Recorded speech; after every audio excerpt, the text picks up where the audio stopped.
भगवान गणेश अनादि और अनंत है। जब कोई नहीं था तब ये थे। अभी मैंने मुंबई में भगवान गणेश जी के ऊपर 3-4 घंटे का प्रवचन किया। तारीख क्या थी? 15 अगस्त। 31 अगस्त से घर घर में गणेश बैठने वाले हैं और महाराष्ट्र में तो गणेश जी को बहुत मानते हैं।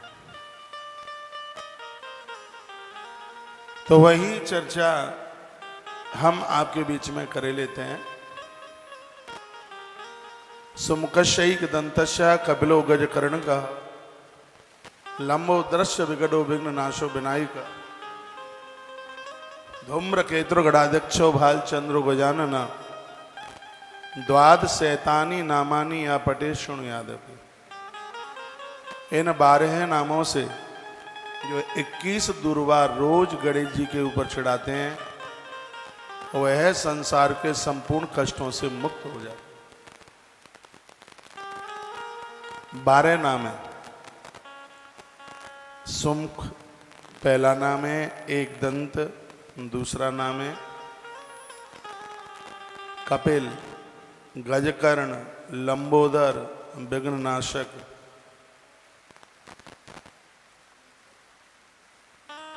सुमुखशैक दंतस्य कपिलो गजकर्ण का लंबो दृश्य विकटो विघ्ननाशो विनायक। अगला नाम है विनायक। धूम्रकेतु, गणाध्यक्ष, भालचंद्र और गजानन। यदि जो बच्चे स्कूल जाने से पूर्व 2 मिनट भगवान के मंदिर में बैठकर गणेश जी के इन 12 नामों को लेते हैं, भगवान गजानंद उनको समस्त विद्या प्रदानित कर देते हैं। इतनी बड़ी महिमा भगवान गजानंद की। ओम गम गणपतये नमः इसका जप करने से भगवान गणेश बहुत प्रसन्न होते हैं, अति प्रसन्न होते हैं। आज महाराष्ट्र ने पूरी दुनिया को गणेश दे दिया। पहले हर चौराहे गली गलियारों में गणेश जी की पूजा सिर्फ महाराष्ट्र में होती थी। लोकमान्य बाल गंगाधर तिलक और समर्थ गुरु रामदास जी ने बहुत भारी प्रचार किया। आज पूरे देश को मराठा ने इन दिनों में गणेश दिए। अब के बार यह गणेश उत्सव 31 तारीख से आरंभ होने वाला है। 31 से ही है, 31। लातूर में भी गली गली मोहल्ले मोहल्ले में भगवान गणेश पूजते होंगे। जहाँ चौराहों पर व्यवस्थित पंडालों में गणेश जी पूजते हैं, बहुत अच्छी बात है। मैं आपको निवेदन करूंगा, शायद आपको ना पता हो, एक कलश भगवान गणेश जी के लिए अपने घर पर भरिए। 30 तारीख की रात्रि को थोड़ा सा जौ पानी में डाल दें और सुबह मिट्टी ले लें, जो उपजाऊ मिट्टी हो, उसको एक परात में ठीक से उसको फैलाकर उसमें जौ बो दीजिए, हल्के छींटे लगा दीजिए और मिट्टी का कलश भरिए। उसमें पंच पल्लव लगाइए, सामने चावल या गेहूं डाल करके अखंड दिया जला दें। जितने दिन तक यह उत्सव चल रहा है, नारियल ऊपर रखें, पंच पल्लव में पीपल है, बरगद है, आम और अशोक और पाखर। ये पंच पल्लव के 5 पत्ते ये कलश में रखकर उसके ऊपर मिट्टी का एक सकोरा, जो कटोरे टाइप का आता है, इसको क्या बोलते हैं पता नहीं मुझे। यहाँ उसके ऊपर थोड़ा सा अनाज रखिए और उसके ऊपर कलश रखिए। कलश खड़ा भी रख सकते हैं, तिरछा भी रख सकते हैं, कोई फर्क नहीं पड़ता उससे। सुपारी एक और रख दें उसमें। भगवान गणेश जी की प्रतिमा, आप मिट्टी की प्रतिमा भी आप गणेश जी की रख सकते हैं और धातु की भी रख सकते हैं। धातु की प्रतिमा का विसर्जन का कोई भी विधान नहीं है। और मिट्टी की जो प्रतिमा आपने पूजन किया है, यदि उसका विसर्जन ना किया जावे तो गणेश रुष्ट भी हो जाते हैं। यदि यहाँ पर नदियाँ नहीं हैं, तालाब नहीं है, तो आप परात में पानी भरकर उसमें भगवान गणेश जी को विसर्जित कर दें। इतना पानी भर दें, बाल्टी में भर दें, उसमें गणेश जी को छोड़ दें रात भर में पूरी मिट्टी गल जाएगी और दूसरे दिन तुलसी के वृक्ष को छोड़ करके किसी भी पेड़ में उस पानी को ले जाकर के डाल दें। ये बहुत बढ़िया गणेश विसर्जन है। यदि आपकी प्रतिमा बहुत बड़ी है तो उसके लिए तो नदी और तालाब चाहिए। यदि छोटी छोटी प्रतिमाएं और आपने अपने घर में उनको मिट्टी की प्रतिमाओं को स्थापित किया है तो उनके विसर्जन का, ये कैसी चिकचिक की आवाज आ रही है, उसके विसर्जन का यही विधान है। तो कहीं आपने इतनी सुंदर सी प्रतिमा रखी है, मंदिर के गणेश जी आपने जो पूजे हैं उनको कृपया विसर्जित ना करें। बहुत लोगों ने घर के 50-50 साल पुराने गणेश जी इन दिनों में पूजने के बाद नदी में जाके विसर्जित कर दिए। ऐसा बिल्कुल नहीं। धातु के जो गणेश हैं सदैव उनको अपने घर में रखिए, उनको बिल्कुल भी विसर्जित करने की जरूरत नहीं है। 12 नामों से ये जितने दिन का ये उत्सव है गणेश उत्सव, इसको कहीं 10 दिन का मनाया जाता है। इस उत्सव को कहीं लोग इसको 5 दिन का मना लेते हैं। कुछ लोग जैसे 31 तारीख आ रही है तो 31 तारीख से पहले यदि कोई बुधवार पड़ गया, वो बुधवार से ही पूजा शुरू कर देते हैं। वो अपने अपने हिसाब से जहाँ जैसा क्षेत्र है वैसा अपना नियम है। बहुत लोग 5 दिन का 3 दिन का गणेश उत्सव मनाते हैं। जितना भी दिन आप मना सकें। भैया माइक नहीं है बिल्कुल, ये तो बहुत मुश्किल पड़ेगा।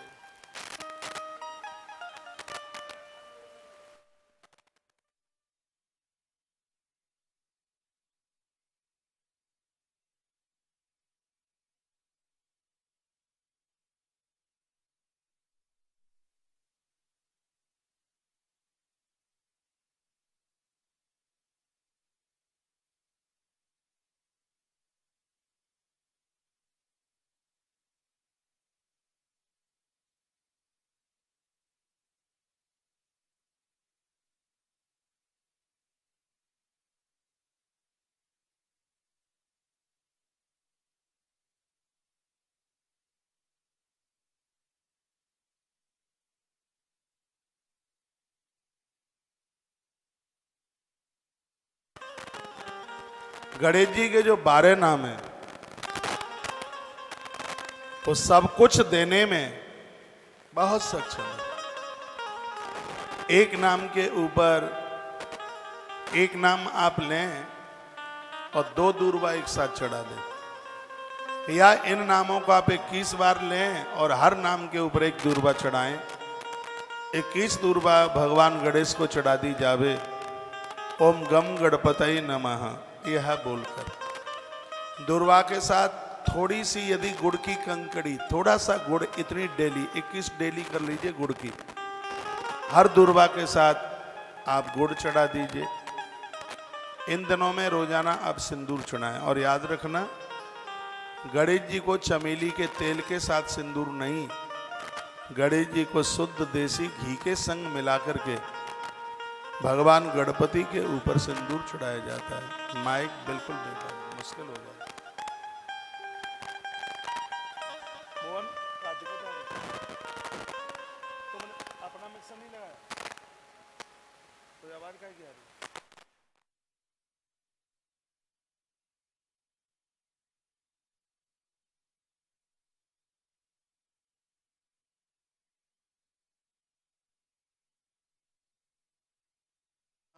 जय हो। आइए थोड़ी सी हम भगवान गणेश जी की चर्चा आपसे करते हैं। अधुना श्रोतमिच्छामि गणेशं व्रतमुत्तमं तज्जन्मचरितं दिव्यं सर्वमंगल मंगलम। जो भगवान गणेश जी के जन्म की कथा सुनते हैं उनके जीवन में कभी अमंगल नहीं होता, ऐसा हमारे ग्रंथों में लिखा है। आजकल मोबाइल में सब कुछ कैद है। गणेश जी के दिनों में आप अपने मंदिर में बैठें, यदि आपके पास गणेश पुराण है तो उसको पढ़ लें इन दिनों में। गणेश पुराण पूरा इन दिनों में पढ़ लीजिए। वह आपके पास नहीं है तो शिव महापुराण में गणेश जन्म की कथा है, वो आप पढ़ लें। वो नहीं है तो मुद्गल पुराण हो, उसमें गणेश जी का पूरा चरित्र है, वो आप पढ़ लें। घर में ये किताब नहीं है तो मोबाइल में श्री गणेश कथा, ये दास ने गणेश कथा करी है, मुद्गल पुराण किया है, बहुत कथाएं हैं गणेश जी के ऊपर। गणेश अथर्वशीर्ष के ऊपर भी चर्चा करी है। तो इन दिनों में आप गणेश पुराण आप पूरा सुन लें। मेरी कर्नाटका में कथा है और जितने दिन तक मैं वहाँ रहूँगा रोजाना भागवत जी के साथ मैं गणेश पुराण की चर्चा जरूर करूँगा। भगवान वेद व्यास इतने ग्रंथ लिख पाए तो उसमें भगवान गणेश की कृपा है। गजानंद की कृपा के बिना बुद्धि निखर नहीं हो सकती, प्रखर नहीं हो सकती। आप स्त्री पुरुष बच्चे बूढ़े कोई भी हैं, भगवान गणेश जी के साथ में जुड़िए। गणेश कृपा कर दे तो किस चीज की कमी रह सकती है। कितना सुंदर लिखा है, तज्जन्म चरितम दिव्यम सर्व मंगल मंगलम। बच्चों का जिस समय जन्म होता है, बच्चों का जन्म हुआ है और जब वो उसका सोवड़ का समय पूरा हो जाता है, जिसको सूतक कहते हैं।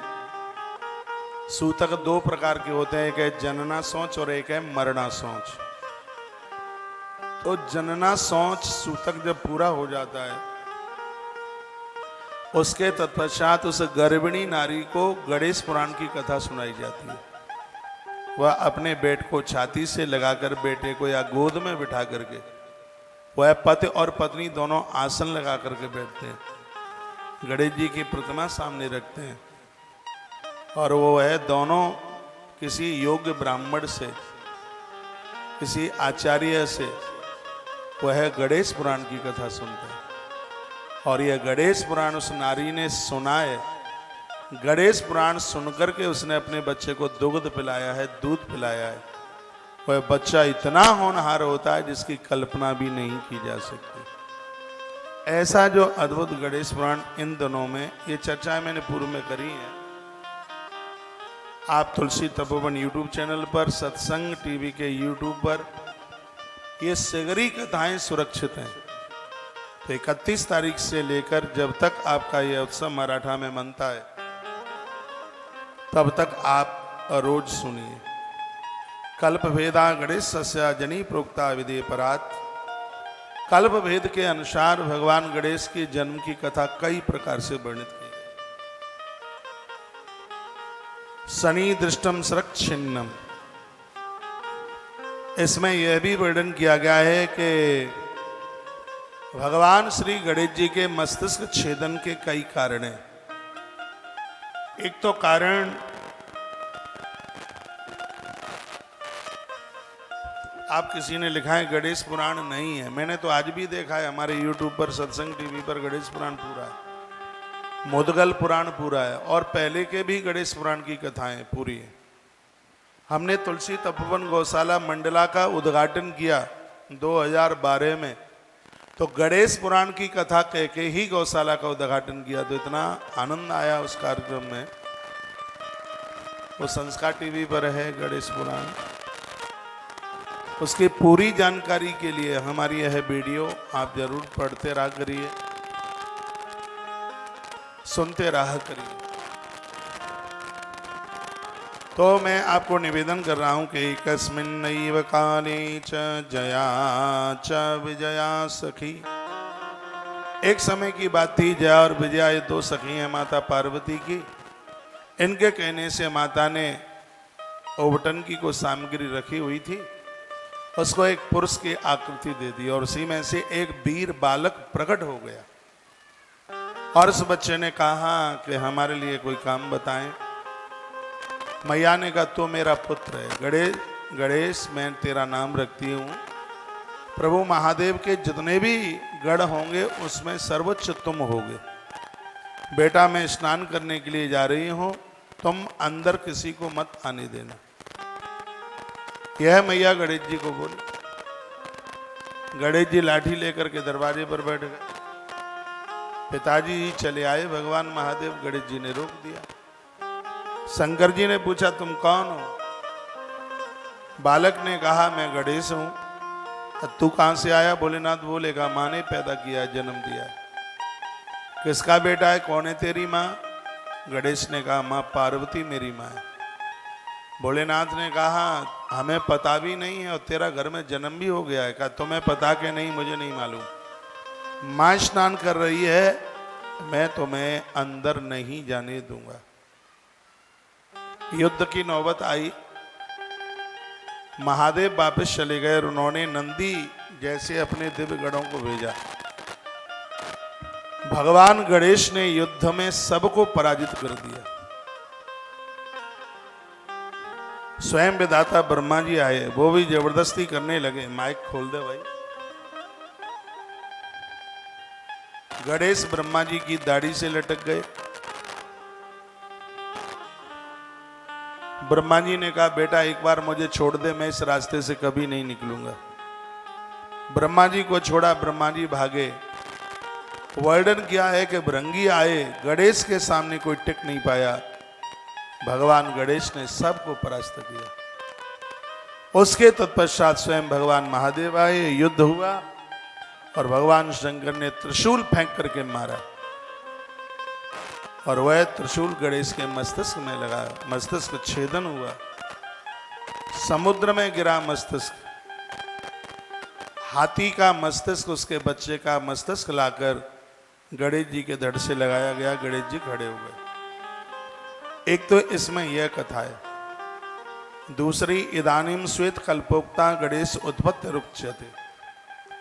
श्वेत कल्प में यत्र छिन्नम सरस्तस्यः, यहां पर गणेश जी का जो मस्तक छेदन है वो इस प्रकार से हुआ। जिस समय बच्चा पैदा प्रकट हो गया था तो सब देवता दर्शन करने को आए गणेश जी का। ऐसा कोई देव नहीं है जो भगवान गणेश जी दिखवा दो एक बार। ऐसा कोई देव नहीं है।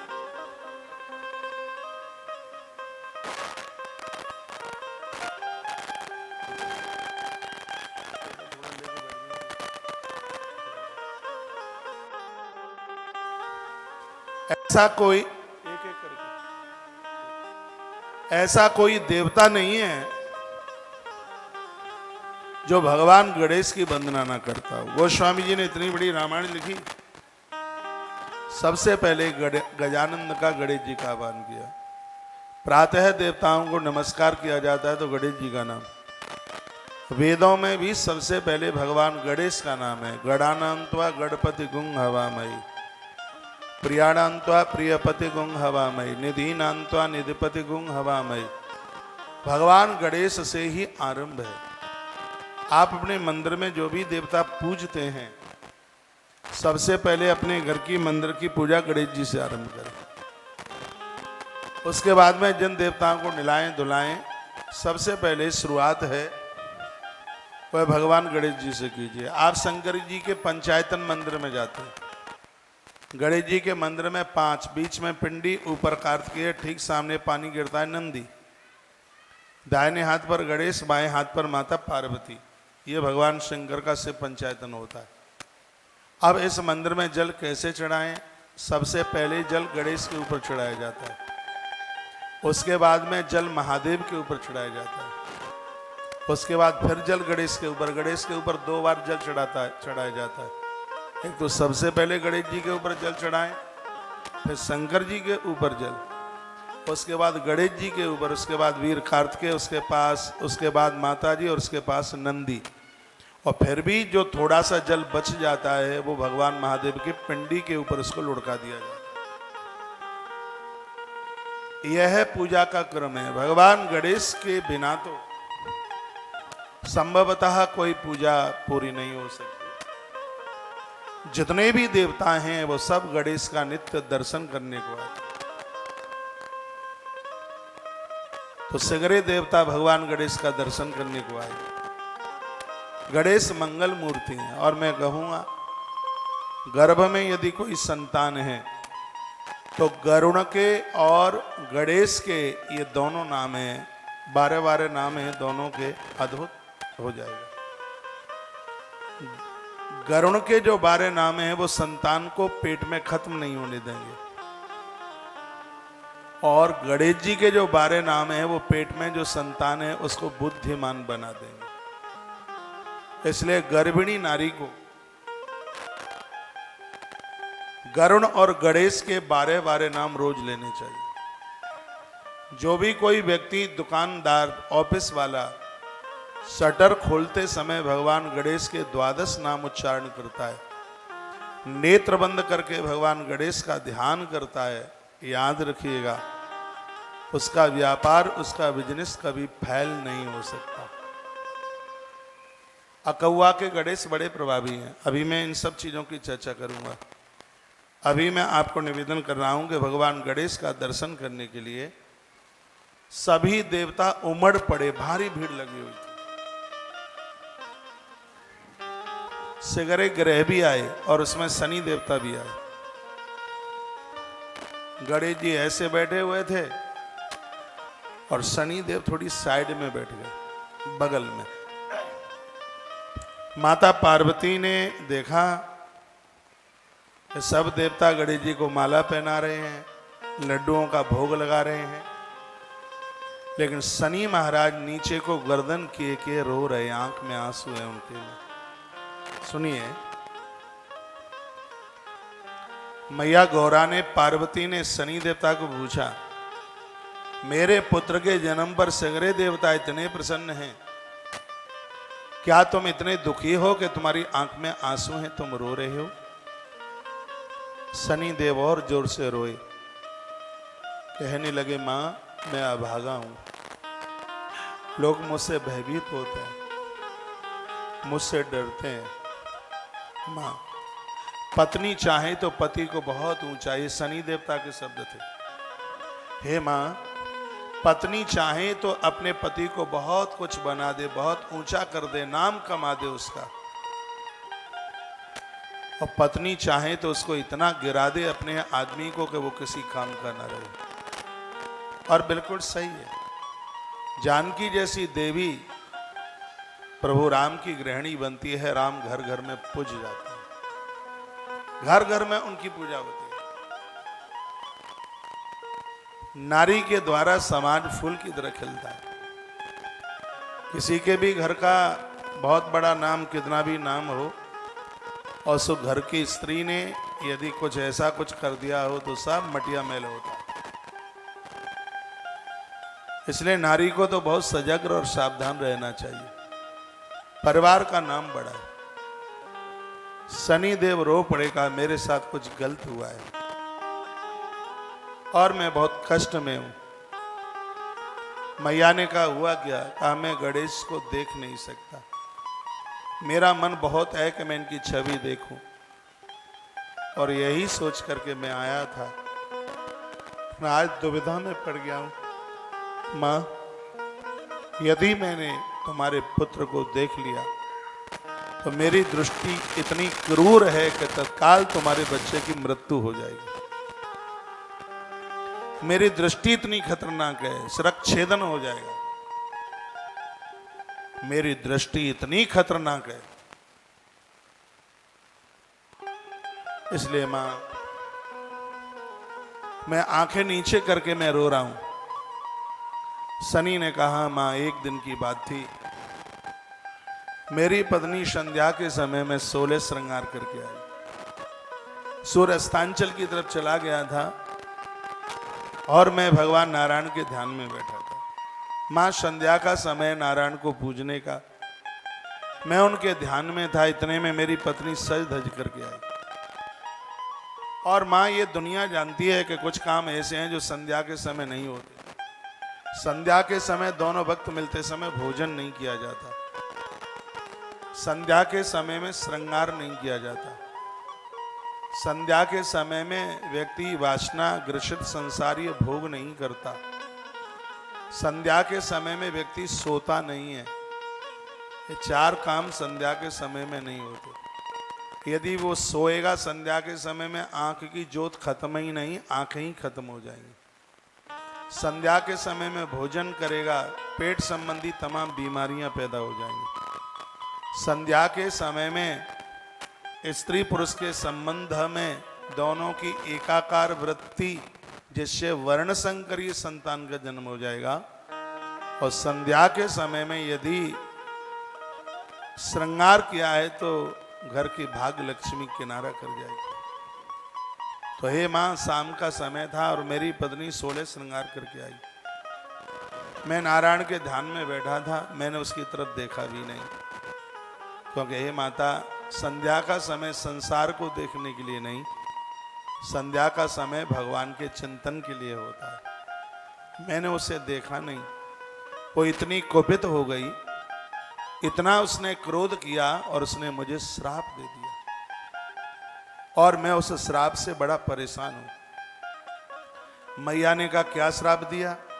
एक कथा सुन लो, बड़ी अद्भुत है। हमारी भाषा आपकी समझ में आ रही है? हाँ, अब मराठा तो हमसे बोलना नहीं आता। यहां पर बेटे को क्या कहते हैं? मुलगा? हाँ? और बेटी को मुलगी?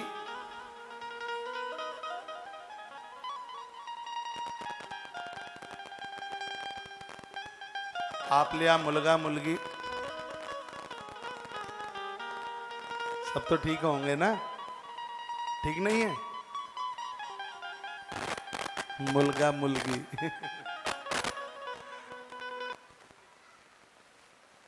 मुझे पता भी नहीं था, कल मुझे रास्ते में पता लगा। भाषा मुझे बोलना आता नहीं है, लेकिन मराठा की भाषा बड़ी मीठी है। इस स्थान को ठिकाना कहते हैं। ठिकाना कहते हैं ना महाराष्ट्र में, स्थान ठिकाना, ठिकाना। जो प्राचीन भाषा में ये स्थान को जो नाम बोला गया वो ठिकाना ही है।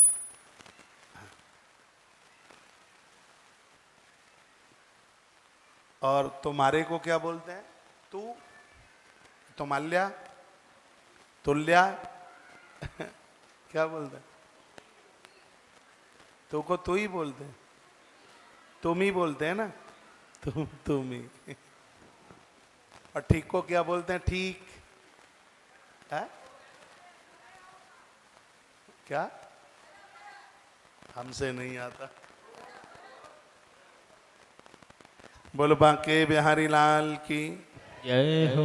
आप लोगों का संग मिलेगा तो मैं सीख जल्दी जाऊंगा। एक महीना भी महाराष्ट्र में यदि रह गया कभी, तो आपके बराबर नहीं, लेकिन कुछ तो मराठा सीख ही जाऊंगा। भले ही आप मेरी मराठा बोलने पर हंसें, लेकिन उतनी बुरी भी नहीं लगेगी। एक बार जयकारा लगाइए, बांके बिहारी लाल की, गजानंद भगवान की जय जय जय श्री श्री राधे, राधे, जय जय श्री राधे, जय जय। श्री राधे श्याम। तो वहीं आ जाइए। शनि महाराज अपनी परेशानी बता रहे। कहते हैं पत्नी श्रृंगार करके आई और मैंने उसको देखा नहीं। जब ये माताएं सजती धजती हैं, जब तक लोग इनकी बड़ाई ना करें तो इनको अच्छा नहीं लगता। अच्छी साड़ी पहनने के बाद लोग इनकी तारीफ करें, फिर अच्छा लगता है, बढ़िया लगता है। 5,000 की जब इस साड़ी, देखो माताओं में एक बात हो रही है, कोई भी चीज़ खरीद करके लाएं, माथा पकड़ती हैं कि इतना महंगा ले आए हैं, ये पैसा घर के काम आ जाता, इतनी महंगी साड़ी ले आए हैं, 5,000 की साड़ी लाए, 1,000 की से भी काम चल जाता। 3 दिन तक इसको भोजन अच्छा नहीं लगता, चाहे वो चैन बनवा करके लाए, चाहे वो साड़ी लाए। और मुझे तो ऐसा लग रहा है कि मैं तुम्हारे माथे में ही बैठकर तुम्हारे विचार सुन रहा था क्या। उनको 2-3 दिन तक इतना खराब लगता है। ले तो आती हैं, खरीदारी में तो कितनी भी खरीदारी कर लो, जब तक अंतिम नोट बटुआ का खर्च नहीं हो जाएगा तब तक माताएं शॉपिंग करने से रुकती नहीं है, मानती नहीं है। पति लोग बड़े परेशान होते हैं। और तो कुछ तो नहीं चाहिए।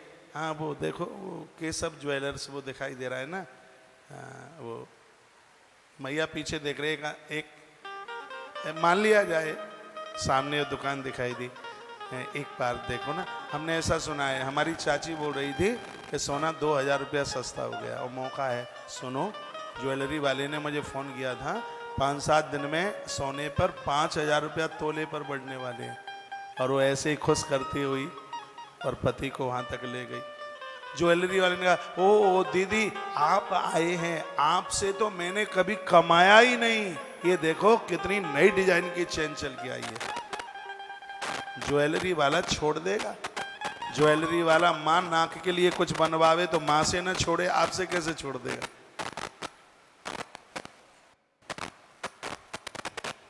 महंगा लगता है। यदि किसी फंक्शन में आप गए और किसी दीदी ने ये कह दिया, दीदी साड़ी बड़ी अच्छी लग रही है, बड़ी गजब की लग रही है, कौन से सीरियल में डिजाइन देखी थी? बस भूल गए कि 5,000 की आई है। किसी ने बड़ाई कर दी, अब तो महंगाई खत्म, क्योंकि उसने बड़ाई कर दी। मैं भी बोल देता हूं माताओं को, माँ आप बहुत अच्छे लग रहे हैं। सही सही सही सही बताइए, अच्छे लग रहे। मैंने कहा बहुत ही अच्छे लग रहे हैं। अब वो शनि महाराज की घरवाली श्रृंगार करके आई, वो तो इसलिए श्रृंगार करके आई, पति मेरी बड़ाई करेंगे, खुश होंगे, प्रसन्न होंगे, कहेंगे कि तू बड़ी मलूक लग रही है।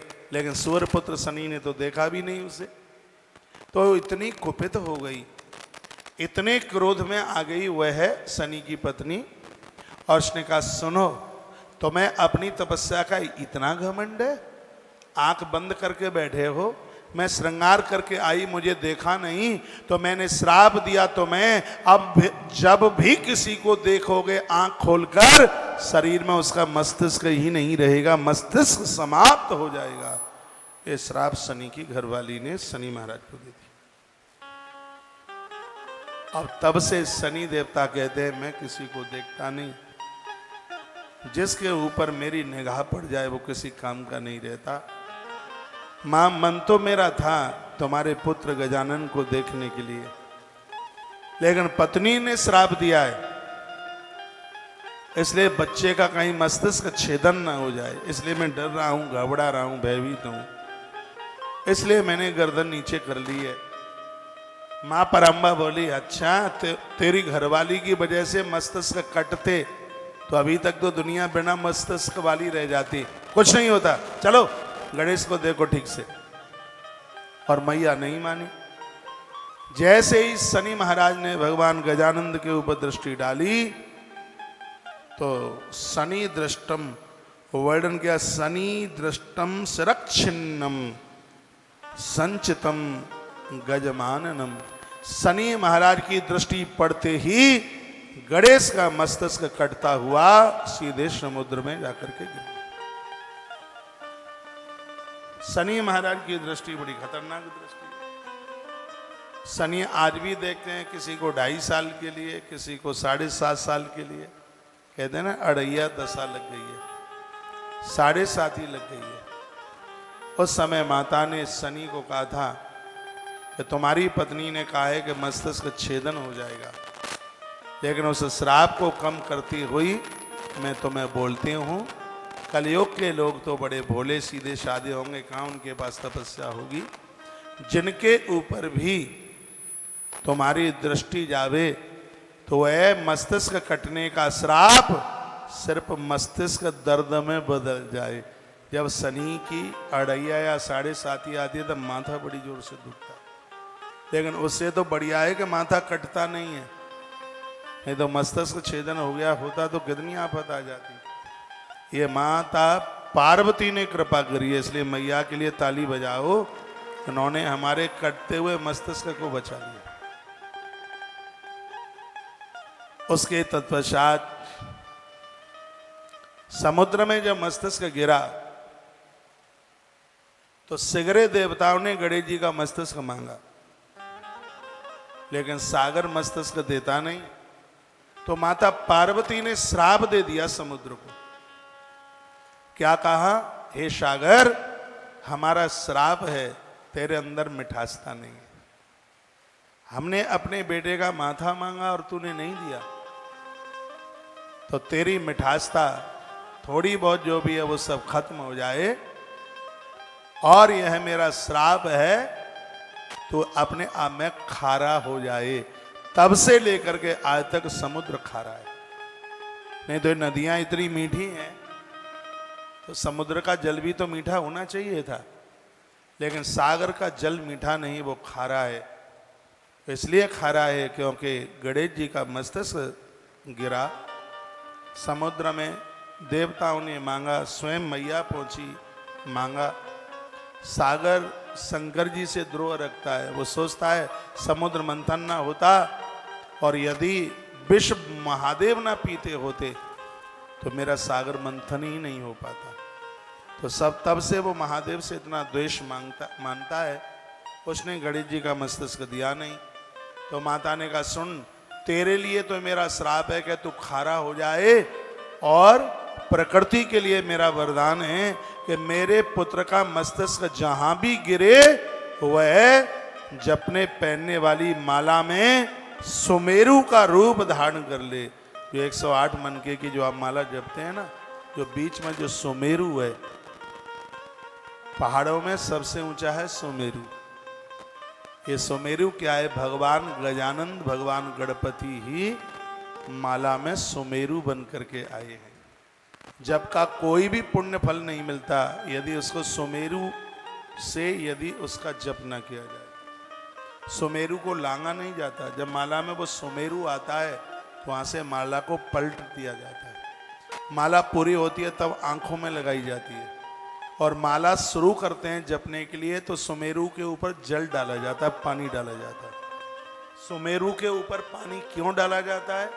सुमेरु के ऊपर जल इसलिए डाला जाता है क्योंकि भगवान गजानंद जल तत्व के देवता। इस सगरे देवताओं का डिपार्टमेंट बटा है। मैया पार्वती अग्नि तत्व की देवी है, महादेव धरती के तत्व के देवता हैं, इसलिए तो उनको भस्म ज्यादा प्रिय है।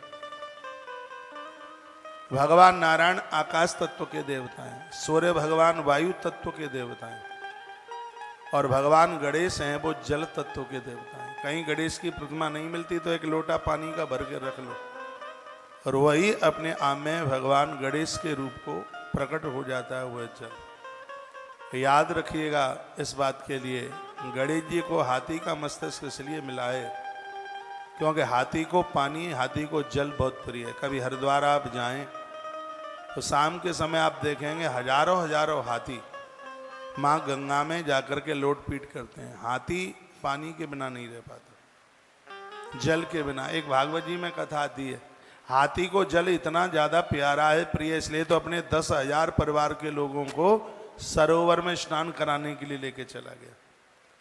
इस जीव जंतुओं में हाथी को या तो मछली को जल प्रिय है बहुत ज्यादा, और या फिर इस गज हाथी को भी पानी बहुत ज्यादा प्रिय है। और गज का मुख गणेश को लगा है। गणेश जी जल तत्व के देवता हैं और उनको जल बहुत प्रिय है, इसलिए तो कहा गया है कि पानी के बिना कोई भी पूजा पूरी नहीं होती।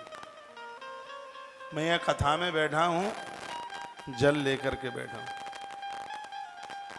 पूजा जप करने से पहले आचमन किया जाता है। माला जपने से पहले उसके सुमेरु के ऊपर 1 चम्मच पानी डाला जाता है। जब पूरा हो जाता है तो आसन पर पानी डालकर फिर उसको इस भ्रकुटी के मध्य उस जल को लगाया जाता है, तब यह जप की प्रक्रिया अपने आप में पूरी होती है। तो मैया ने कह दिया, प्रकृति के लिए वरदान, मेरे पुत्र का मस्तिष्क माला में सुमेरु बन करके गुथ जाएगा, और सोन सागर मैं कहूंगा तो मेरे पुत्र को खत्म नहीं कर पाएगा। मेरे बच्चे का मस्तिष्क समुद्र में जहां गिरा है वहां वह एक पर्वत के रूप में प्रकट हो जाएगा। ये भी मैया ने कह दिया। हनुमान जी जब लंका के लिए जा रहे थे तो माता पार्वती ने प्रश्न किया था सुंदरकांड में। माता पार्वती ने कहा था कि प्रभु, निर्भय होकर के हनुमान जी जिस पहाड़ के ऊपर चढ़ गए हैं, और यह पर्वत तो मेरे पुत्र गणेश का मस्तिष्क है, मैंने श्राप दिया है कि जो इस पहाड़ के ऊपर चढ़ेगा उसकी खोपड़ी के टुकड़े टुकड़े हो जाएंगे। लेकिन हनुमान जी इस पर्वत के ऊपर चढ़ गए कि हनुमान जी का कुछ नहीं बिगड़ा। कारण तो भगवान शंकर कहते हैं इसके दो कारण हैं। एक तो हनुमान जी ऐसी माला पहने हैं जिसमें सुमेरु है। हनुमान जी ऐसी माला पहने हैं जिसमें सुमेरु है। ये बहुत बड़ा विज्ञान है। सुरक्षित रहोगे, जीवन में कभी खतरा नहीं होगा यदि कंठ में माला पहनेंगे तो। हम लोग भी माला पहने हैं। दूसरी बात जो कही है भोलेनाथ ने वो बड़ी अद्भुत है। ओमान कछु कपि के अधिकाई, प्रभु प्रताप जही काले खाई। हनुमान जी नित्य राम जी का जप करते हैं और हे देवी जो अपने इष्ट का नित्य जप करेगा काल उसका कुछ भी नहीं बिगाड़ पाएगा। ये भगवान शंकर के शब्द। ऐसे भगवान गजानंद की कथा आप सुन रहे हैं। सोइए मत, अभी तो कथा चालू हुई है। आप आए तो 10 बजे के हैं, तो भूखे तो नींद आती नहीं है। आपको क्यों आ रही है?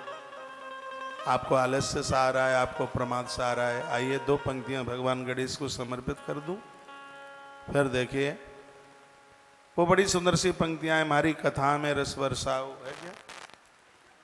हमारी कथा में रस बरसाओ, आओ आओ गजानन आओ। बीच बीच में मैं आपके मैसेज भी देख लेता हूं। काफी भक्त लोग आप सुन रहे हैं। रोहित जमुना ताड़े आपने लिखा है महाराज जी कल आपने औरंगाबाद में कथा की थी तो हमें बहुत अच्छा लगा। लाइव सुनकर ऐसा लगा कि हम स्वर्ग में आनंद ही आनंद पा रहे हैं। और कथाओं में तो आनंद ही है। कथा जीवन की व्यथा को समाप्त करती है, इसलिए कथा से तो सभी को जुड़ना चाहिए। अभी हम गणेश जी के 12 नामों की जिक्र करेंगे और अभी यह भी सुनेंगे कि गणेश जी का उद्यापन किस प्रकार से किया जाता है। गजानंद के व्रत का उद्यापन करें या ना करें, करें तो कैसे करें, कितने ब्राह्मण जिमाएं, क्या करें, क्या दक्षिणा दें, ये सब ग्रंथों में वर्णन है। गणेश चौथ कथा की बहुत बड़ी महिमा है, तो ये आप जरूर सुन लीजिएगा। बाहर जो टेलीविज़न के माध्यम से हमें सुन पा रहे हैं उनको एक बार मैं पुनः ये निवेदन करूंगा कि कल क्या आज से ही कथा तो शुरू हो जाएगी। आज पहला दिन है, आज के मुहूर्त बहुत बढ़िया हैं, इसलिए कथा को आज हम वहाँ आरंभ करेंगे। विस्तार पूर्वक कथा कल से ही शुरू होगी और जो कि 5 तारीख को तक चलेगी। 5 तारीख को यज्ञ भी है, भंडारा भी है। यदलापुर है, बिदर डिस्ट्रिक्ट में पड़ता है, कर्नाटक में। सुनाया आपने बिदर? आपका तो पड़ोस में ही है, यहाँ से ज़्यादा दूर नहीं, 80-90 किलोमीटर है। तो उस कथा को सुनने के लिए आप रोज पधारिए। कथा के टाइमिंग्स हैं 12 बजे से लेकर के 4 बजे तक रोज आप कथा सुनेंगे। विशेष प्रसारण सुबह आप सत्संग टीवी पर रोज उसका सुनेंगे और 12 बजे से लेके 1 बजे तक 1 घंटे का लाइव टेलीकास्ट सत्संग पर और 1 बजे से लेके 4 बजे तक 3 घंटे का लाइव टेलीकास्ट संस्कार चैनल पर हल्ला बोल कथा होगी। भगवान गणपति के दिन है और भागवत आप सुनेंगे। मैंने गणेश पुराण में ऐसा पढ़ा है कि स्वयं भगवान गणेश ही धरती पर भगवान कृष्ण बन करके आए, स्वयं कृष्ण बन करके आए। ऐसी अद्भुत कथा, भागवत की एक बड़ी सुंदर कथा मैं आपको सुना दूं। जब पूरे नगर में ये तहलका हो गया था कि कन्हैया चोर चोर चोर चोर चोर चोर, मैया बड़ी परेशान थी। बच्चे उद्दंडता करते हैं तो ये पिता लोगों को तो उतना फर्क नहीं पड़ता, माताओं को ज़्यादा फर्क पड़ता है। माताएं ज़्यादा दुखी होती, और ये बच्चे पापा को ज़्यादा दुखी नहीं करते, मम्मी को ही ज़्यादा दुखी करते हैं। क्योंकि पापा तो खींच करके थप्पड़ कनपटी में मारेगा सो नाक और सूज जाएगी। ये बेचारी इतनी सीधी सादी, इतनी भोली वाली है, बच्चे इसकी नाक पकड़ कर, कान पकड़ करके अटक के मटक के टमक के और उसके बटुआ से पर्स से लेके चले ही जाते हैं। और माता इतनी भोली हैं, जब तक बटुआ में रहता है तब तक ये मना भी नहीं करती, इसलिए तो हम माएँ। जिस समय इस माँ की रचना हुई होगी, ब्रह्मा ने अपने आप को बड़ा बड़भागी माना होगा। इस लोक से लेकर के ऊपर के लोक तक माँ से बढ़कर कुछ भी नहीं है। परमात्मा से भी बढ़ कर के है वो माँ है। वो माँ से बढ़ करके कुछ भी नहीं है। जब कृष्ण चोरी की तो पूरे नगर में हल्ला हुआ, कन्हैया चोर चोर चोर चोर। माँ बड़ी दुखी हो गई। रोज ज्योतिषियों के पास पहुंचती है। ज्योतिषियों का चकाचक काम आपसे ही तो चल रहा है, ज्वेलरी वालों का चकाचक काम आपसे ही तो चल रहा है। जितने प्रश्न जन्म पत्नी आप लेके जाते हैं तो पुरुष लोग कहाँ उसमें विश्वास करते हैं। वो तो सुबह से लेके शाम तक दुकान चलाते हैं, मेहनत करते हैं, ऑफिस करते हैं, जाते हैं, उन्हें उससे टाइम नहीं है। आपके पास में इतना टाइम मिल जाता है। टीवी पर कथाएं भी सुनते हैं, भूत प्रेतों को भी ज़्यादा सुनते हैं। हाँ, टीवी पर सब कुछ भी तो हो, बिल्कुल वो सब सुनना है। ऐसा कुछ भी नहीं है क्या सुनना है क्या छोड़ना है, चेक सब करना है, बिल्कुल भी सब चेक करना है। बफर सिस्टम में भी आप जाओगे किसी शादी में और जोड़े के साथ गए हैं तो पति तो इतना खाने वाला है कि वो एक ही स्टॉल पर खड़ा होकर के पेट भरता है, लेकिन माता कहेंगी उधर भी तो देख लो, उधर देखो, उधर देखो समोसा दिखाई दे रहा है, उधर देखो ना दाल बाफला दिखाई दे रहा है, उधर देखो मारवाड़ की वो क्या है चूरमा बाटी दिखाई दे रही है। वो पूरा चक्कर, भले वो थोड़ा थोड़ा खावे, चक्कर तो पूरा उसका लगता ही है। माँ का सीधापन, माँ का भोलापन शब्दों में उसको बयानित नहीं किया जा सकता। बच्चों का जितना ख्याल माताएं रखती हैं, ये पुरुष 100 जन्म ले लें तो भी ध्यान नहीं रख पाएंगे। बच्चे बाहर पढ़ते हैं, पापा फोन करेगा, फोन ए धूर्त, ए मूर्ख, 3 बार फोन लगाया है, कहाँ मटरगस्ती कर रहा था, तू आ तब तुझे बताऊंगा, तू आ छुट्टी पर। 3 फोन लगाए, कहाँ था अभी तक फोन नहीं उठाया। ना तो उसने ये पूछा कि बेटा कुछ खाया पिया कि नहीं खाया पिया, बेटा तबीयत वबीयत ठीक है कि नहीं है। सीधे कहेगा पैसा सब खर्च कर दिए होंगे, तेरे बाप के नौकर लगे हैं सो कमा कमा करके। तो यही बोलेगा, बाप खुद है। मैंने सुना है इनको बात करते हुए, ऐसे ही बात करते, तेरे बाप का नौकर हूं ना, सो कमा कमा करके तुझे भेजता रहूं। और उस बच्चे ने ना मांगा ना कुछ बोला, वो अपनी तरफ से ही बोलता जा रहा है। लेकिन मैंने आप माताओं को भी उन बच्चों से बात करते देखा जो हॉस्टल में रहते हैं। तो फोन उसने 2 बार सुबह किया था, उठा नहीं, और उसने फिर तीसरी बार फोन किया। बेटे का नाम था गौरव। तो उसने कहा बेटा, माताएं खैर नाम लेके तो कम ही बच्चों को बोलती हैं, वो बेटा कहेंगी। हाँ, बेटा, वो उनकी भाषा ही इतनी मधुर है। कभी बेटू कह देंगी, बेटू, बेटा। हाँ, मुझे ऐसा लग रहा है कि तू कहीं व्यस्त रहा होगा इसलिए फ़ोन नहीं उठ पाया। और बेटा तू कैसा है, तबीयत ठीक है। लड़ुआ बना करके दिए थे वो तो ख़त्म हो गए होंगे, चिंता मत करना, पड़ोस का केसव आ रहा है और उसके हाथ से मैं घी भी भेज रही हूँ और लड़ुआ भी भेज रही हूँ और आम मिर्च का सतरंगा अचार भी भेज रही हूँ। अपना पूरा ध्यान रखना, खाने पीने में कोई दिक्कत ना हो। वो एक भी बार नहीं पूछती कि पढ़ाई कैसी चल रही है, वो बाप पूछता रहे। वो उसके लिए खाने पीने की बारे में पूछेगी। और माथे माथे में दर्द तो नहीं है, थोड़ा अपना ध्यान रखना। वो यही कह करके, माँ तो माँ ही है, माँ का मुकाबला कौन करेगा। और जब किसी बच्चे में दुर्गुण आता है तो पिता तो क्रोध करता है और माताएं बिलखती हैं। ये क्रोध नहीं करती, ये रोती हैं। भगवान श्री कृष्ण जब घर घर जाकर के चोरी करने लगे, माता यशोदा की आंख में आंसू थे। गणेश पुराण की कथा है। वो रोती थी, ज्योतिषियों को, पंडित लोगों को मिलती जाके, ज्योतिषियों को कहती मेरे बेटे को ऐसी गलत आदत लग गई है चोरी करना सीख गया है।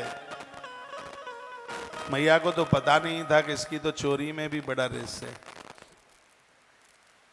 पंडित जी गुरुजनों को पूछा, कोई ऐसा उपाय है क्या कि मेरा बेटा चोरी छोड़ दे? तो पंडित जी के पास तो उपाय ही उपाय है, और उनके उपाय आपके ऊपर ही तो चलते हैं, इनके ऊपर कहां चलते हैं?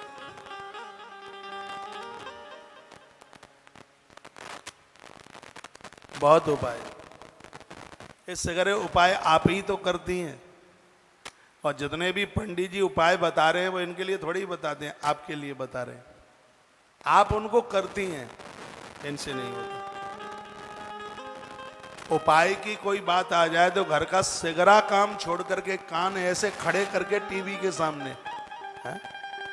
महाराज उपाय बता रहा है। तो पंडित जी ने उपाय बताया। पंडित जी ने कहा कि हर बुधवार को 1.25 सेर लड्डू का भोग गणेश को लगाओ, इससे तुम्हारा बेटा चोरी छोड़ देगा। उपाय भी बड़ा अद्भुत है। किसी का बच्चा चोरी करता हो तो गणेश पुराण कहता है कि ये उपाय कर लो। हर बुधवार को लड्डू का भोग, बूंदी वाला लड्डुआ बड़ा चकाचक खाने में अच्छा लगता है। जी पर पानी मत ले आना। तो मैया ने लड्डू सजाए,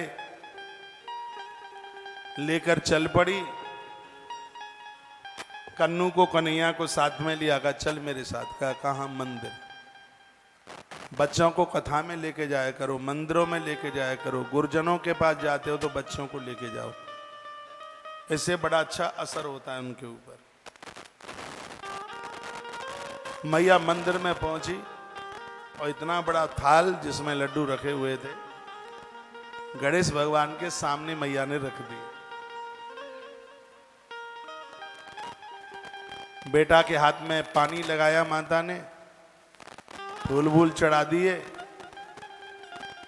और फिर कहा बेटा नेत्र बंद कर, अब हम भगवान का भोग लगाएंगे। सो मैया ने हाथ जुड़वा दिए कन्हैया से और कहा बेटा जैसे मैं बोलूं वैसे ही बोलते जाना। ठीक है। बोले हे गणेश बाबा, हे गणेश बाबा, हमने आपका भोग लगाया है, हमने आपका भोग लगाया है। बोल दिया। मैया ने कहा बोलो कि इसे स्वीकार करो। स्वीकार करने की बात कही तो कन्हैया ने एक लड्डुआ उठा करके मुंह में यूं डाला। तो लड्डुआ बड़ा, मुंह छोटा, बोलती बंद। मैया ने देखा कि ये बोल क्यों नहीं रहा है, तो मैया ने जैसी आंख खोली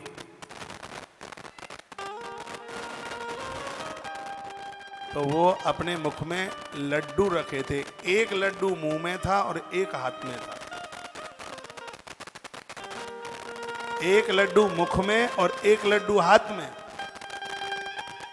मैया ने नेत्र खोले और कहा लाला कन्हैया तो इस शर्म नहीं, तैने शर्म उतार के रख दी, तैने मंदिर को भोग झूठो कर दे। कितनी प्रसन्नता से हम कन्हैया के हाथन सो भोग लगवाए के काजे तासों तू सुधर जाए, तू चोरी छोड़ दे।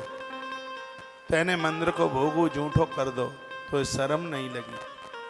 कन्हैया ने कहा मैया मैं का करूँ, जा सूंड वाए देवता ने जबरदस्ती से लड़ुआ मेरे मुंह में धर दो और एक हाथ में पकड़ाए दो।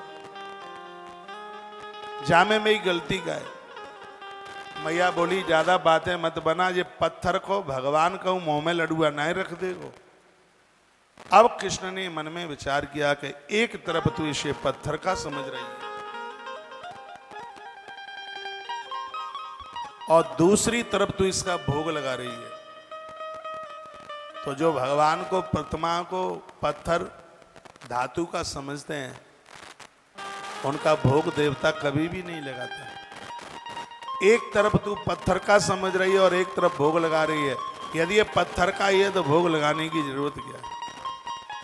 कृष्ण का संदेश है कि जिस घर में ईश्वर को देवता को आप पूज रहे हो वो प्रत्यक्ष रूप से भगवान है। माइक खोलिए।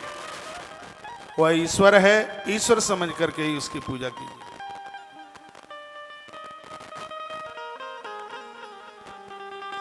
मैया बोली यदि जाने लड़ुआ ते मुंह में धरो है यदि ये द्वारा से तेरे मुख में लड्डू रख दे तो मैं समझ लूंगी कि तू सही बोल रहा है। कन्हैया ने नेत्र बंद करे और कहा, सुनो गजानंद प्रभु, भले ही तुम मूर्ति में ते कबू प्रकट नाए भये होए, आज त्याव हाथ मूर्ति के बाहर निकलना चाहिए। थाल में से लड्डू उठाकर मेरे मुख में रखना। तुमने ऐसा नहीं किया तो मंदिरों में प्रतिमाओं को लोग पत्थर का ही समझेंगे और इन प्रतिमाओं की पूजा हो, उसके लिए हे गजानंद बाबा ये आज आपको करना पड़ेगा। जैसे ही प्रभु ने ऐसा आह्वान किया, गणेश जी का हाथ थाल की तरफ बढ़ा, गणेश जी ने लड्डू उठाया, कृष्ण ने मुंह खोला और गणेश जी ने कन्हैया के मुख में लड्डू रख दिया। आकाश से धुंधुवियां फूलों की वृष्टि होने लगी, मुख में लड्डू और हाथ में लड्डू। भगवान गणेश प्रकट हो गए और भगवान गणेश ने कहा, मैया तेरो लाला अब कबू चोरी नहीं करेगो और तेरे लाला को एक नाम मैं रखता हूं। तू कहती है माखन चोर, तू कहती है नटवर, तू कुछ कुछ कहती है, और आज मैं तेरे लाला का नाम संस्कार करता हूं। तेरे पुत्र का एक नाम होगा क्या? बोले लड्डू गोपाल भगवान की जय हो। कन्हैया का जो लड्डू गोपाल नाम है, गणेश पुराण अंतर्गत यह नाम कृष्ण को लड्डू गोपाल जो नाम है वो भगवान गणेश ने दिया। आपको पता भी नहीं होगा कि कृष्ण को लड्डू गोपाल क्यों कहते हैं। कृष्ण को लड्डू गोपाल इसलिए कहते हैं, कन्हैया ने गणेश की पूजा करी थी और गणेश ने अपनी सूंड आगे उठा करके एक लड्डू उठाया और कृष्ण के मुख में दिया। और गजानंद इतने प्रसन्न हो गए थे जब हाथ में लड्डू और मुख में लड्डू देखा। तो गणेश बोले, मैया तैने अपने पुत्र के बड़े बड़े नाम रखे हैं, तेरे बेटे का एक नाम मैं भी रखता हूं। आज से लोग इसको लड्डू गोपाल के नाम से जानेंगे। तब से लेकर आज तक भगवान गणेश लड्डू गोपाल के नाम से वो जाने जा रहे हैं, वो समझे जा रहे हैं। बड़ा अद्भुत देव, जितनी भी बड़ाई की जाए उतनी कम है। बोलो गजानंद भगवान की जय हो। सुमुखशैकदन्तश्च कपिलो गजकर्णक लंबोदरस्य विकटो विघ्ननाशो विनायक धूम्रकेतुर्गणाध्यक्षो भालचंद्रो गजानन द्वादशैतानि नामानि आपटे शृणुयादपि। यह 12 नाम भगवान गणेश के जो भी कोई बोलेगा उनके जीवन में सर्व प्रकार का आनंद होगा। जिंदगी में, उनकी जिंदगी में किसी भी प्रकार की कोई कमी नहीं रहेगी। गणेश जी के इन नामों का इतना बड़ा प्रभाव है, वह अपने आप में होगा। गणेश बड़े प्रभावशाली, जैसा कि ग्रंथ में वर्णन किया है, सम्यक कृतम त्यायक्ष तत्केनापि भवेद्यः। आवाभ्याम, भगवान गणेश का जो आह्वान करेंगे, उन्हें मानेंगे, भगवान गणेश उनके जीवन में किसी भी प्रकार की कमी नहीं रहने देंगे। ऐसे भगवान गजानंद हैं। इसलिए गणेश जी की पूजा नित्य कीजिए, इन्हें मानिए। और यदि ये खुश हो गए, किसी भी चीज की जिंदगी में कमी नहीं रहेगी। गणेश जी की मानने से क्या क्या मिलता है सुन ले। अपुत्रो लभते पुत्रम, गणेश जी की पूजा करोगे तो जिनको संतान नहीं है उनको संतान मिल जाएगी 100%। भाव से, श्रद्धा से भगवान गणेश को पूज लिया जाए। जो गणेश को मक्खन का भोग लगाते हैं, थोड़ा सा गुड़ डाल के, मिश्री नहीं, थोड़ा गुड़ मक्खन में डाल के भोग लगाते हैं और उस मक्खन और गुड़ को छोटे छोटे बच्चों को बांट दिया जाता है। ऐसी नारी जिसको संतान नहीं है, यह करने से उसको संतान की प्राप्ति हो जाती है। एक बार फिर बताऊं, भगवान गणेश जी को 12 नामों से पूजन करके मक्खन और गुड़ का भोग लगाया जाता है। गणेश चौथ की कथा सुनी जाती है 1 साल तक। वह नारी जिसको संतान नहीं है 1 वर्ष तक गणेश चतुर्थी की कथा सुने। भोग लगावे, मक्खन और थोड़ा सा उसमें गुड़ डाले। कथा जब पूरी हो जावे, पंडित जी को दक्षिणा दे दी जावे, ब्राह्मण देवता को भोजन करा दिया जावे और छोटे छोटे बच्चे, बिल्कुल छोटे से बच्चे, 2 बच्चे, 4 बच्चे, विषम संख्या में जिसमें 2 का भाग पूरा चला जाता है, 2, 4, 6, 8, इतने इन बच्चों को, बच्चों की उम्र 10 वर्ष से ज्यादा ना हो, यदि वह देवी है मक्खन और वह गुड़ 1 साल तक चतुर्थी का व्रत करके बच्चों को वितरित करती है, भगवान गजानंद की कृपा से उसको संतान सुख का योग बन जाता है। यह महिमा भगवान गणेश जी की बहुत अद्भुत है। कमाल हो जाएगा, आनंद हो जाएगा। इसलिए यह आप जरूर कीजिए। बेटियों के विवाह में देरी हो रही है, उसके लिए भी गौ माता का गोबर, उसमें थोड़ी सी पीली मिट्टी मिलाकर के गणेश जी का निर्माण होता है और वह बेटी हर चतुर्थी को महीने में 2 चौथ पड़ती हैं, गणेश जी का पूजन करती है और पूजन के तत्पश्चात वह बेटी भगवान गणेश जी को साड़ी का एक टुकड़ा भगवान गणेश को वो उड़ाती है, पहनाती है। उसके बगल में, गणेश जी के बगल में 2 उनकी पत्नी बनाई जाती हैं, एक का नाम है रिद्धि और एक का नाम है सिद्धि। दोनों के साथ उसकी पूजा होती है और पूजन के बाद में उन गणेश जी को रोज विसर्जन, हर चौथ को विसर्जन करना होता है। गणेश पुराण में वर्णन है कि यह करने से बेटी बहुत अच्छे घर और वर को प्राप्त होती है। माता रुक्मिणी ने इसी महाराष्ट्र में भगवान गणेश की पूजा करके द्वारकाधीश भगवान श्री कृष्ण को प्राप्त कर लिया। गणेश पुराण में वर्णन है कि भगवती राधा रानी ने गणेश जी की पूजा करके भगवान श्री कृष्ण को प्राप्त कर लिया। संतों ने कहा है कि नहीं, गणेश की पूजा करके इस महाराष्ट्र के शिवा ने छत्रपति शिवाजी नाम धारण कर लिया, स्वीकार कर लिया। माता जीजाबाई गजानंद की परम भक्तानी थी। समर्थ गुरु रामदास वो हनुमान और गणेश दोनों के ही भक्त थे। और गणेश जी के बारे में जितना आप महाराष्ट्र के लोग जानते हैं, आपसे और ज्यादा कौन जान सकता है।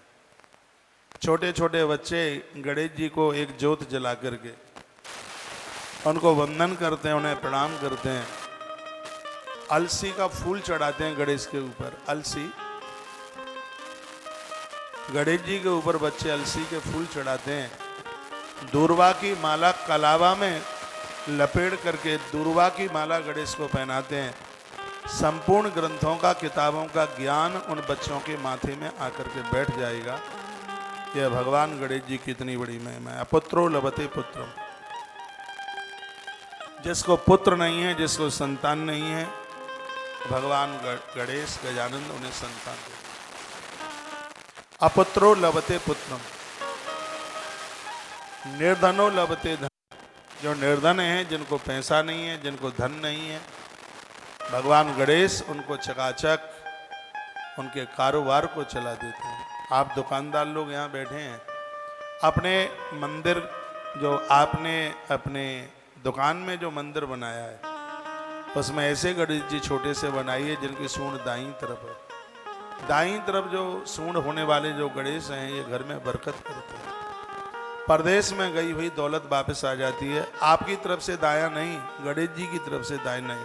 हाथ पर गणेश जी की सूंड है तो घर की ऋण मुक्ति के लिए, आपकी संपदा किसी ने अपने कब्जे में कर रखी है, उसके निपटारे के लिए, यह ऐसी मृत्यु लोक में धरती पर किसी वरदान से कम नहीं है।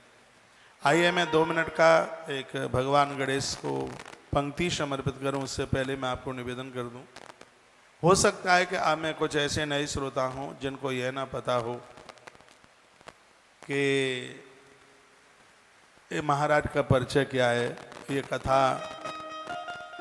आज हमारे नगर में भी आए हैं। कुछ लोग तो टीवी पर सुन कर के आए हैं और कुछ लोग ऐसे भी आए हैं जो हमसे कभी भी नहीं जुड़े, जिन्होंने कभी कथा सुनी भी नहीं, लेकिन सहेली ने कहा था तो वृंदावन से एक महाराज आए हैं और मधु मीरा फंक्शन हॉल में एक कार्यक्रम चल रहा है तो दीदी तुम भी चलो।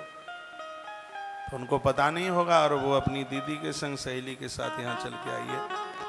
तो मैं अपने ऐसे बहन भाई को भी मैं आपको बोल दूं, मैं वृंदावन से आया हूँ। ये तो जो आपको लेके आए होंगे उन्होंने ये तो बता ही दिया होगा। नाम तो ये पोस्टर पर लिखा है, वो तो आपने पढ़ ही लिया होगा। ये एक दिन का आयोजन क्यों हो रहा है, ये ऊपर एक बैनर लगा हुआ है, सिरादे ये ऊपर एक बैनर लगा हुआ है, इसको आप पढ़ लें। जन कल्याण के लिए वृंदावन की धरती पर दुनिया का एक बहुत बड़ा कैंसर हॉस्पिटल बनने के लिए जा रहा है। और अभी मैं एक दिन क्या परसों ही मालेगांव की रात्रि को मैं बोल रहा था, जो लोग रोगी को औषधि देते हैं, हजारों यज्ञ करने का पुण्य फल उन्हें प्राप्त होता है। किसी की जान बच जाए, किसी के प्राण बच जाएं। और आज कैंसर की इस रोगता से पीड़ित लोग बड़े परेशान हैं, उपचार मिल नहीं पा रहा है, दिक्कतें इतनी ज़्यादा हैं। तो ऐसी कोई भगवती प्रेरणा मन में आई और यह कार्य करने के लिए तुलसी वन आश्रम ने कमर कसी। उसके लिए पूरे देश में आयोजन हो रहे हैं। एक तो संकल्प ये है, कैंसर हॉस्पिटल बहुत बड़े पैमाने पर हॉस्पिटल बनने के लिए जा रहा है। और एक दूसरा, जगह जगह गौवंश को बचाने के लिए संकल्प ले रखा है। और ये संकल्प लिया है कि जब तक तुलसी वन आश्रम 1 लाख गाय और 25,000 नंदियों को शरण जगह नहीं दे पाएगा, तब तक दास अन्न ग्रहण नहीं करेगा। लगभग मुझे 3 साल होने को जा रहे हैं, अन्न छोड़ रखा है, दूध पर अच्छा गुजारा हो रहा है। बहुत बड़ा संकल्प है। इस संकल्प में आप अवश्य में सहयोगी बनिए। हम भक्तों से 21,000 रुपये का सहयोग लेकर उसके इंटेस्ट के द्वारा गौ माता को 1.25 सेर भूसा अनवरत रोज मिलता रहे। कब तक? हजारों सालों तक, जब तक सृष्टि का प्रलय नहीं हो जाएगा, तब तक गौशाला समाप्त नहीं होगी। और जब तक धरती पर गौशाला रहेगी, तब तक 21,000 रुपये के अंश से आपका 1.25 सेर भूसा गौ माता के पेट में पहुंचता रहेगा। इसलिए इसका नाम है अक्षय व्रती सेवा। होली दिवाली 365 दिन ये आपकी सेवा, एक बार 21,000 रुपये का सहयोग करके, और यह सेवा गौ माता के पेट में जाती रहेगी। पूरा देश संस्कार टीवी के माध्यम से 250 देशों में मुझे सुन पा रहा है। ईश्वर ने आपको आपकी ज़रूरत से ज़्यादा दिया है, तो इसमें आप जरूर सहयोगी बनिए। जिसमें यहाँ से एक अक्षयवती कार्ड भी मिल रहा है। यह कार्ड आपके पास में होगा जब भी आप आश्रम आते हैं और फंक्शनों में आते हैं, तो यह कार्ड आपके लिए अक्षयवती कार्ड है। ये बहुत काम करेगा। कुंभ के समय में आप आते हैं, ये सहयोग राशि एक बार में 4 बार में आप जमा करके और ये अक्षयवती कार्ड प्राप्त कर लें, और इससे गौ माता बच जाएगी। दूसरी बात यह है कि हम कैंसर हॉस्पिटल के लिए ट्रस्टी बना रहे हैं, जिसमें माता पिता का, पूर्वजों का नाम शिलालेख में लिखा जाएगा। ट्रस्टी की जमा राशि 1,25,000 रुपया, 1.25 लाख ले रहे हैं। और आपके इस 1.25 लाख रुपए के द्वारा इस धरती पर हमेशा के लिए इस हॉस्पिटल के माध्यम से लोगों के प्राण बचते रहेंगे। मुझे लगता है इससे बड़ा यज्ञ, इससे बड़ा और पुण्य का क्या काम हो सकता है। बाहर मुझे सुनने वाले भक्त लोग, आप सब लोग इस सेवा के कार्य से आप जरूर जुड़िएगा। हॉस्पिटल के निर्माण के लिए हम 11,000, 21,000 और 5,000 रुपये का सहयोग भक्तों से ले रहे हैं। 21,000 रुपये के जो नाम हैं वो शिलालेख पर लिखे जाएंगे। 11,000 रुपये के जो नाम हैं हमारी वेबसाइट पर उनके नाम मिलेंगे। एक बार में 11,000 रुपया देना बड़ा मुश्किल होता है, तो उसको 2 बार में दे दें। नहीं तो ऐसा कर लें, 10 महीने तक 11,100 रुपया हर महीने जमा करते हुए हर महीना 1,100 रुपया निकल जाएगा, पता भी नहीं लगेगा। और 10 महीने में इस अस्पताल के लिए आपका 11,000 रुपया पूरा समर्पित हो जाएगा। तो यह सेवा करने के लिए बड़ी अद्भुत व्यवस्था है। इसके साथ आप जुड़ें। तुलसीवन आश्रम ने गाड़ियां लगा रखी हैं, ज़रूरतमंद व्यक्ति के लिए, लोगों के लिए भोजन की व्यवस्था की गई है। गाड़ियां भोजन ले लेकर के जाती हैं और ये आश्रम का भाग्य है, सौभाग्य है। यह आश्रम 5-7 हजार लोगों को नित्य भोजन देता है। रात्रि का सूर्य उसके बाद में अस्त होता है और ये सब आप लोगों के माध्यम से हो रहा है। भक्तों से हमने 1 साल के लिए सिर्फ 2400 रुपये का सहयोग लिया है। 2400 रुपये के सहयोग के द्वारा और ये अनवरत भंडारा चल रहा है। गाड़ियां जगह जगह भोजन लेकर के पहुंच रही हैं और मुझे लगता है कि भूखे को भोजन कराना, इससे बड़ा और दान क्या हो सकता है। दान नहीं, ये अपने आप में महादान है। आश्रम के सभी नंबर चालू हैं बाहर के लोगों के लिए और स्थानीय लोगों के लिए। उधर कार्यालय है, बाबा घनश्याम दास जी ठीक मेरे सामने बैठे हुए हैं पीछे। और आप वहाँ जो सहयोग करते हैं, कथा छूटेगी उससे थोड़ा सा पहले लगभग 3:45 बजे यहाँ इस पवित्र व्यासपीठ से आपकी रसीदों को देख करके यहाँ से 7 मुखी रुद्राक्ष, बच्चों के लिए 3 मुखी रुद्राक्ष प्रदानित होगा। शिव महापुराण में 7 मुखी रुद्राक्ष, एक रुद्राक्ष है यहाँ देना मुझे लगा। 7 मुखी रुद्राक्ष गरीबी का नाश करने वाला, दरिद्रता का नाश करने वाला। 3 मुखी रुद्राक्ष बच्चों को विद्या प्राप्ति के लिए अमोघ है, किसी वरदान से कम नहीं है। वहाँ यदि व्यासपीठ और वह भक्त लोग पहले चल करके आ पाएंगे जिनके पास में सहयोग की वहाँ की रसीद होगी। एक बात मैं आपको और निवेदन करूँगा, भगवान करे आप बहुत लंबे समय तक जीवन जिएं, आपका परिवार खूब फले फूले, आपके पास पैसा होगा, धन होगा। क्योंकि मैं तो भगवान से यही प्रार्थना करता हूँ कि आपके पास धन की कमी ना हो। धन नहीं होगा तो धर्म फिर कैसे होगा। धर्म के लिए धन चाहिए, तो मैं तो यही प्रार्थना करूँगा आप दिन दूना रात्रि चौगनी के रूप में बढ़ें। लेकिन ये मैं कहूँगा कि आपके पास में धन तो होगा, लेकिन आपके लातूर में कौशिक महाराज की ये आवाज़ नहीं होगी। किसी कैंसर अस्पताल के लिए, गौशाला के लिए यादें बनी रहेंगी। जैसे जैसे दिन बढ़ेंगे और पूरी दुनिया में डंका बजेगा इस अस्पताल और इस गौशाला का, तब आप एक बार जरूर कहेंगे कि जिन्होंने के माध्यम से यह हॉस्पिटल या गौशाला बनी है। एक दिन के लिए मधुमीरा फंक्शन हॉल में ये गणेश जी के ऊपर प्रवचन करने के लिए आए थे और हम भी उस समय उस परिसर में बैठे थे। हमें आज भी ध्यान है कि इन्होंने कैंसर अस्पताल के लिए और गौशाला के लिए एक छोटी सी सहयोग राशि मांगी थी। यदि आपने दिया है तो उस समय आप अपने बच्चों को कहेंगे, बेटा हम इतने भाग्यशाली हैं जो कैंसर हॉस्पिटल लहरा रहा है, इसमें एक सहयोग का हाथ हमारा भी आगे के लिए बढ़ाए। लातूर के भक्त लोग मुझे सुन पा रहे हैं, 4 बजे तक कार्यक्रम चलेगा। टेलीविज़न पर आप सुन रहे हैं, टेलीविज़न पर तो उनके लिए है जो यहाँ तक नहीं पहुँच सकते। आपके लिए पांडाल परिसर है, यहाँ आप पहुँचें और यहाँ पहुँच करके आपसे जो जितना बनता है इस सेवा कार्य में सहयोग करते हुए और आप पुण्य के भागीदार बने। पानी बाड़े नाव में, घर में बाड़े दाम, दोनों हाथ उलीचना यही सज्जन का काम। दोनों हाथों से खर्च करना। धर्म के ऊपर खर्च करने पर कभी कमी नहीं आती। कमी तब आती है जब उस धन को व्यसन के रूप में खर्च किया जाए। धन को धर्म में लगाइए, जिससे आपके खानदान और परिवार का उत्कर्ष होगा। आइए मैं 2 पंक्तियां भगवान गजानंद को समर्पित करूंगा। कथा छूटने से पहले रसीद आपके हाथ में होंगी।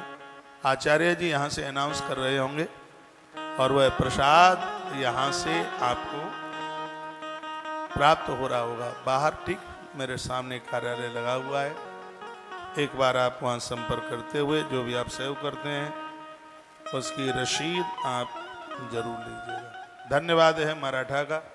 तुलसीवन आश्रम में महाराष्ट्र के बहुत भाई बहन लोग जुड़े हुए हैं। यदि ऐसा ना होता तो इस समय में लातूर में नहीं होता। ये 7 मुखी रुद्राक्ष है, एक बार इसका दर्शन कर लो। लेव में पास है। ये नकली साबित करने वाले व्यक्ति के लिए, मुंह मांगा पैसा उसके लिए। नकली है ही नहीं तो साबित कैसे कर देगा कोई। और ये पैसों से मिलता नहीं है, ये अनमोल है। ये धन से नहीं, जो यहाँ के सेवा कार्यों में सहयोग करते हैं, तो ये व्यासपीठ से प्रसाद के रूप में ये प्राप्त होता है। अभी मैं नासिक से 2-3 दिन पहले बोल रहा था, शनि अमावस्या पड़ी थी, तो ग्रंथ में वर्णन था कि शनि अमावस्या को गंगा जल में डालकर इस रुद्राक्ष को जो कोई निला करके महादेव के ऊपर चढ़ाता है, अनेकानेक जन्मों की दरिद्रता गरीबी नाश हो जाती है, वो समाप्त हो जाती है गरीबी।